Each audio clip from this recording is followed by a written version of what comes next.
I was driving on the empty highway, struggling to stay awake. It was way past 1 a.m., and I kept checking the GPS hoping to get to my destination sooner. I'd been driving for a risky 15 hours straight, only stopping for food and gas.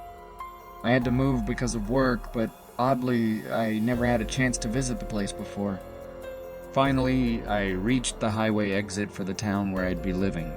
It was dark, so I couldn't see much, but it didn't look as nice as where I used to live. Most of the buildings were small shops, and many of them were closed. When I got to my neighborhood, though, it wasn't too bad. The houses were typical, close together. I parked my car on the side of the road and got out to see my new home. It looked similar to the others in the neighborhood from the outside. I walked up the driveway, took out the key I had received a few days ago, and tried to unlock the door. But it was already unlocked.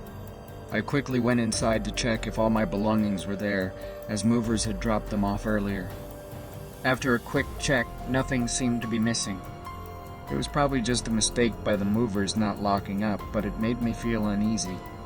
To add to my troubles, the lights and electricity didn't work.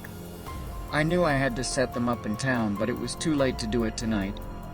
I was surprised they cut the power already. I turned on my phone flashlight and started exploring the rooms. The downstairs was okay, but it had an older vibe. I went upstairs. At the top of the stairs, there was a long hallway with 5 doors. I went into each room, shining my phone light around. They were all small, and many had water damage. But when I opened the door to the master bedroom, I found a single tarp lying on the floor. The tarp looked dirty, like something the movers used to wrap furniture. But what struck me as odd was that there was nothing else upstairs except for that tarp. All the furniture and boxes were downstairs. I stepped back and closed the door. I was so tired I just wanted this night to end. I didn't want to think about the uncertainties of moving here. I went back downstairs, sat on a sofa chair still wrapped in plastic, and closed my eyes. Suddenly, a loud thud echoed from above. I don't even know if I had fallen asleep or not. All I remember was sitting down and closing my eyes. But the sound was loud, not just a small thump. I stood up and went to the bottom of the stairs, looking up at the dark hallway. The house was silent now. I must have stood there for a whole minute before taking my phone out and turning on the flashlight. I slowly walked up the creaky stairs. When I got to the top and shined the light down the hallway, I saw the door at the far end was slightly open. There was a figure standing between the crack in the doorway, looking right at me. I nearly fell backward down the steps. My immediate reaction was to turn and run. I sprinted for the front door and straight out into the driveway and into my car.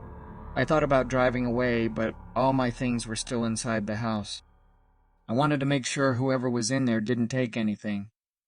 I called 911 and waited on the side of the road for them to arrive. During the whole 5 minutes, I didn't see any movement in the windows or anyone leaving through the front. When the police searched the house, they found the back door wide open.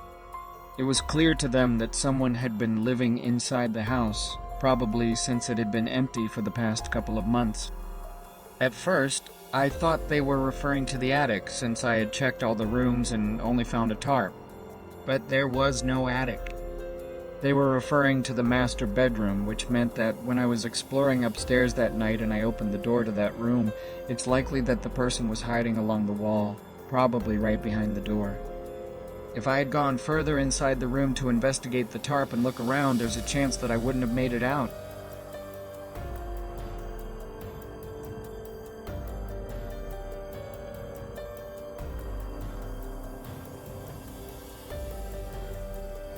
This happened to me 3 years ago when I moved into a small home. It was only a mile from where I'd been living before, so it wasn't a completely unfamiliar place. However, it was in a part of town that I didn't usually visit because of its high crime rate and bad reputation. At the time, I wasn't in a good financial situation, so I had to choose one of the cheaper places, which happened to be in that area. On the day I moved in, I didn't really talk to anyone. I just moved my stuff from the U-Haul into my new place. The next day, I started unpacking by moving boxes and furniture into their respective rooms. When I was moving my office furniture, though, I noticed something out the window. There was a young man, about 25 years old, standing in my driveway. He was just staring at the house and then walked into the yard, peering into my windows from a distance. Feeling uneasy, I left the window and went downstairs to confront him. But when I opened the door and looked outside, he was gone. He wasn't in the yard, driveway, or on any of the sidewalks. He had just disappeared. I waited to see if he'd return, but he didn't. I shrugged it off and went back to unpacking. It was weird, but I didn't know what to do about it. I set up my office and then went out for lunch before getting back to work on the bedroom. By 8 p.m. I was pretty tired. I kept going for as long as I could, but by 10 p.m. I was done for the night. The house was still messy, but I left it that way, turned off all the lights, and got into bed. It only took a few minutes for me to fall asleep. When I woke up, I glanced at the clock on the floor. It was 3 a.m. I rolled back over and closed my eyes, but a muffled sound startled me awake again. I lifted my head and listened, hearing a faint noise from downstairs. It sounded like something being dragged across the floor. In disbelief, I sat up and listened more closely. A few seconds later, I heard a similar sound again. I stood up from my bed and walked over to the bedroom door. I opened it and peered down the hallway, listening carefully. But as soon as I opened the door, all the sounds stopped. I walked into the hall and over to the staircase. I went down a few steps and looked over the railing, but I didn't see anything, and the house was still completely quiet. When I reached the last step, I turned on the light. At first, everything seemed normal. Nothing was missing and there was no one in the house. But then I noticed something really strange. All the furniture and boxes that were against the walls had been moved, and behind them there were several carved-out portions in the wall. I felt my blood run cold as I realized someone must have broken into my house and might still be inside. I rushed back to my room and called for help, but the house remained silent while I waited. What's even more unsettling is that the police couldn't figure out how the intruder got in or out, nor did they understand why they broke in. The only clue is that it seems like they were searching for something in the walls. I don't know what, but there was no other explanation. I think back to the man I saw outside my house, wondering if he was the one who broke in. But even 3 years later, nothing else is known about what happened that night.